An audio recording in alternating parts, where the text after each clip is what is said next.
Are there other types of questions that you ask in terms of like, what do you want to get to? Where do what do you see yourself in 3 months, 6 months, or whatever? Like, do you get into those?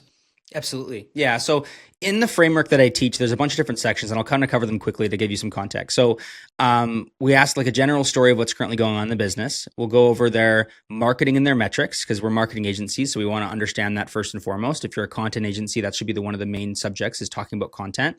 So I cover marketing metrics, what services are they using, how is that going, how much they're spending, all of those types of things.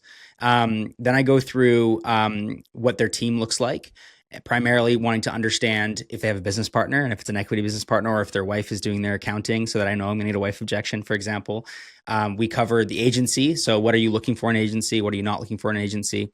And then I'll go into goals. And so I like to do my goal question at the very end of my framework because it allows me to kind of bring people down to earth a little bit. So I'll go into, hey, like, what's your goal for the company next 12 months? And they'll tell me, and I'd be like, cool, why is that your goal? What will happen when you get to that goal?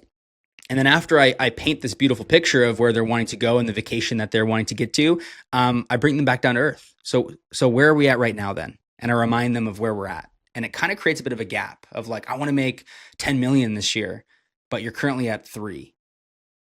And then right after that point is when I transition into the pitch and I talk about how we're going to solve their problems and I'm going to get them to their goal. And so that's how I kind of flow through discovery, and it always kind of finishes that way. So I want to know what they're struggling with, what they want to accomplish. I want to know the good things, the bad things. And the goal of that discovery is being able to take where they're stuck and their pain, because everybody's in pain at some point. They're either in pain because they're not where they want to be yet, or they're in pain because they are losing money and the business is not in a good spot. And everybody has somewhere they want to go. And so for me, my goal is to be the bridge. I want to be the thing that takes them to where they want to go. And so that's where the pitch comes in, is when we pitch, we want to talk about their pain, how we're going to solve it, and how we're going to get them to their end goal. And so that's kind of the whole purpose of my discovery, and what I focus on is finding all those details so that I can kind of paint this big picture for them and how we're going to get them there.